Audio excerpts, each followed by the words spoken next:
Upon entering your ship, one of the first things you'll notice is the array of both physical and in some cases holographic displays which surround you, showing a plethora of information, graphs and charts. In this video, I'll give a full overview of these MFDs, or multifunction displays, what each of the screens show, as well as what they allow you to do and how it affects your ship. This will be a long one, so chapters have been added to the timeline for your convenience. And with that, grab your towel and welcome to the Hitchhiker's Guide to the Verse.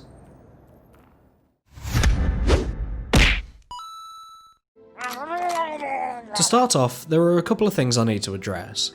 Whilst by default each MFD will show specific information, they're not fixed, and you can set any of them to be whatever you so desire. The second is that at the time of recording, in patch 3.9.1, there is an ongoing bug wherein MFDs can become unresponsive, usually following quantum travel.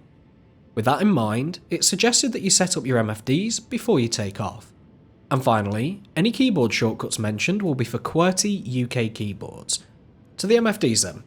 These can be interacted with at any time by activating the interaction mode, which is F by default. Clicking menu in the top left of one of the MFDs will bring up the available screens. I've noticed that these aren't always in the same order, so make a mental note of their icons. I'm going to start with the power. So opening the power screen, there's quite a lot to take in, and I'm going to start from the top and work my way counterclockwise. Along the top is the power usage bar, which shows the current power draw on the left in percent, and the max draw on the right in units. Along the top you will see a slider, which allows you to set the maximum power draw, as well as a stealth marker which indicates the point below which your ship is considered stealthy, making it harder to be seen on the enemy's radar. This can be toggled directly by just clicking the stealth button. Moving down, we have this triangle, which can be used to change the power priority of systems, increasing some in favour of others. At the bottom is your thrusters, which can also be selected with the F5 key. The right side is the shields, selectable with F6, and the left is weapons, which is F7. Dragging back to the centre or tapping F8 will reset back to an equal distribution of priority. To the right of this, we have three graphs. The top graph shows your total heat output, which is taken care of by your coolers. Below that, we have EM, or electromagnetic output. This is mostly generated by energy weapons and your shields, and it's what EM missiles use to lock onto you. Below that, we have IR, or infrared, which is produced by weapons, shields, the power plant, and your thrusters, and it's what IR missiles use to get a lock onto you. Clicking the Items tab then, we see a list of every component on the ship, each with a few options.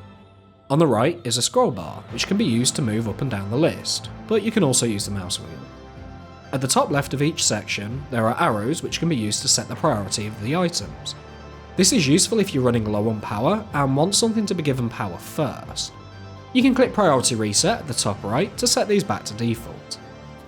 Below the priority arrows is the power button, which can be used to disable individual components. To the right is the name of the item. You can't see what each item actually is, so it's worth learning the name of your ship's components. In this case, I have the Endurance, which is my power plant, the Bracers, which are my coolers, and Tarantula, which is one of my weapons. Below the name, on some items, you'll see an overclock button, which I will come back to shortly. To the right, we have the power bars. This allows you to set the maximum power draw for individual components. The left bar is the normal power and is set from 0 to 100%, with a delimiter showing its idle power draw. To the right of this, the hashed area, you can set additional power allowance to the items. The effect of this varies by component, but essentially this boosts the component's abilities. The downside to this is that doing so increases the heat output of those components, risking overheating. Additionally, it increases the rate at which they wear out. Back to that overclock ability then. Overclocking does much the same as increasing the power output beyond 100%, just to a higher degree. As an example of how all this affects components, let's take a look at the neutron cannons I have fitted.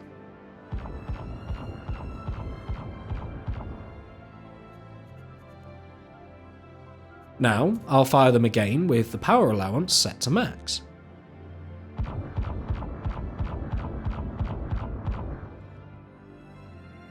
And finally, with them overclocked.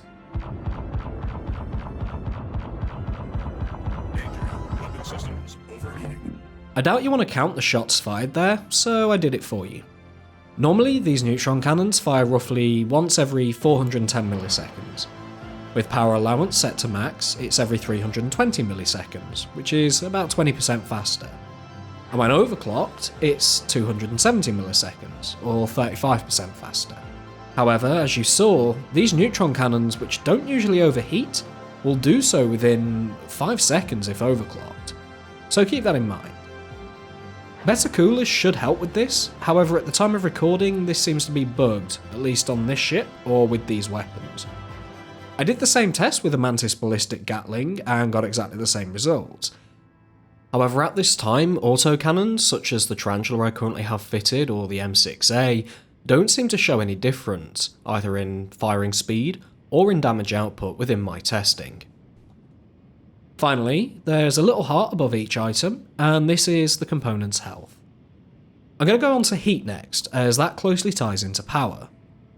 Upon opening the heat screen, we see the same 3 graphs presented to us on the power screen system tab. Along the bottom, we see the individual IR output of the weapons, shields, power plant and thrusters, with a suppress icon which can be used to reduce their IR output. Do keep in mind, however, that if these items overheat for whatever reason, that tends to remove the suppression. At the top right, we see a button for suppressing overall IR, which will toggle every system's IR suppression at the same time. Clicking the item tab along the top, we're given the same screen as on the systems window, and it functions in exactly the same way. Next, we'll take a look at the shields. On the first screen, we can see the power bar along the top, showing how much power the shields are currently drawing, with the ability to reduce this value if desired. Below this is a circle, showing the values of the shields at the fore, aft, port, and starboard. Clicking on one of these areas will increase the shield strength in that direction, whilst reducing it in others. This can also be done using the number pad on the right side of the keyboard, if you have one. 8 for the fore, 2 for the aft, 4 for port, and 6 for starboard, with 5 resetting them to being equal. Under the Items tab, we can see the values for each shield generator on the ship. My ship has 2, but others may only have 1 or even 3. Power is the amount of power being used by the shield. Next is the health of the shield generator. And wear is how degraded the shield generators are. Heat output is self-explanatory. Next, we have everyone's favourite component, the weapons. Working from the top down, we have the firing groups. I'll explain what the groups are shortly. To the left is the on-off toggle for those groups. Next, we have the group's number, the power bar for each group, which functions just like the other power bars, and finally, the number of weapons within that group.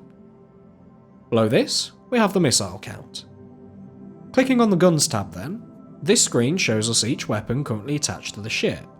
On the left is the on-off toggle for individual weapons. Next, we have the weapon group toggle. This is used to select which firing button, which is the left and right mouse click by default, those weapons are linked to.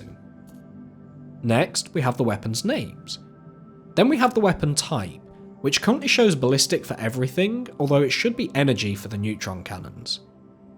Ammo is the total bullets remaining for each weapon, but this will always be 0 for energy weapons. The power column shows the power draw of the weapons at this time. The health bar shows the remaining health of the weapons, and the wear column shows the item's degradation. Finally, we have the heat output. Clicking the Missiles tab, we can see the missiles available to us. On the left, we have the missile priority toggle, which can be used to determine which missiles are fired first.